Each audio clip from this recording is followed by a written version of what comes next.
Michael Portillo is now more famous for doing documentaries about trains and appearing rather late on a Thursday evening, chatting with former politicians as part of the This Week programme, BBC 2, 11:35. But in a previous life, he was a prominent Conservative politician who on several occasions very nearly became Prime Minister, or was seen, certainly, as a leader of his party. He became an MP in 1984, succeeding someone who'd been assassinated as part of the Brighton bombings in 1984. He had various junior ministerial positions in the 1980s and famously responsible for imposing the poll tax, which didn't make him all that popular. Then he was Secretary to the Treasury and then finally Defence Secretary. So on a very good upward trajectory. And a lot of people, certainly in the late 1990s, 1995, 1996, 1997, saw that it was impossible for Conservatives to win the 1997 election, and that he was certainly a likely leader because he was considered a Eurosceptic and on the right wing of the party. So he was popular within the Conservative Party, not necessarily that popular within the country, but then of course it all went down the plug hole when he lost his seat in 1997. And a lot of people think that had he held on to his seat, he would have without a doubt become Conservative leader. I agree with that, he would have without a doubt, but he wouldn't have become Prime Minister, I don't think. I think he would have perhaps led the Conservatives to a slightly better result in 2001, because although he was... It's a bit like Nixon goes to China, Portillo goes for modernisation. The person who is seen as the most extreme is probably the best to move the party to the future. For example, the parallel in the Labour Party would be Neil Kinnock, who came from the left of the party and moved it towards the centre-left, and then of course Tony Blair brought it even more towards the centre, and some would argue towards the centre-right of the political spectrum. But Michael Portillo, if he'd have been leader in the 1990s, would have brought the Conservative Party towards the centre-right centre, and the kind of caring conservatism or compassionate conservatism that was advocated by a certain George Bush before events overshadowed his time in office in America.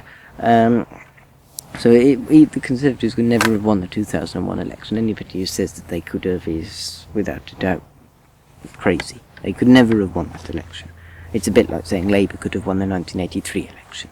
It's extremely unlikely. It's virtually impossible. I don't think that Labour could have won the 1983 election. I don't think the Conservatives could have won the 2001 election. The Conservative Party, though, is more ruthless than the Labour Party in terms of getting rid of its leader. For example, Neil Kinnock lost the 1987 election, but yet he didn't face a serious challenge for the leadership after that. If Michael Portillo had lost the 2001 election, he may have faced a leadership challenge by the likes of Ken Clarke, perhaps, or from Ian Duncan Smith on the right. But I don't think that's likely. I think if he'd have stayed on as leader, I think if he'd have been able to, for example, make a sort of Blair Brown deal with Ken Clarke, or if he'd made Ken Clarke Shadow Chancellor, shadowing the job he'd held under John Major, then he would have been able to win the 2005 election. If he'd have been able to twist things the right way, if he'd have been able to oppose or certainly be critical of the invasion of Iraq and be able to get anti-Iraq war votes that ultimately went to the Liberal Democrats, if he'd have been able to exploit the almost monarchical style of leadership of Tony Blair, if he'd have been able to do all of those things, then I think it is possible he might have won the 2005 general election, if he'd have been leader, and if he had the support of his party,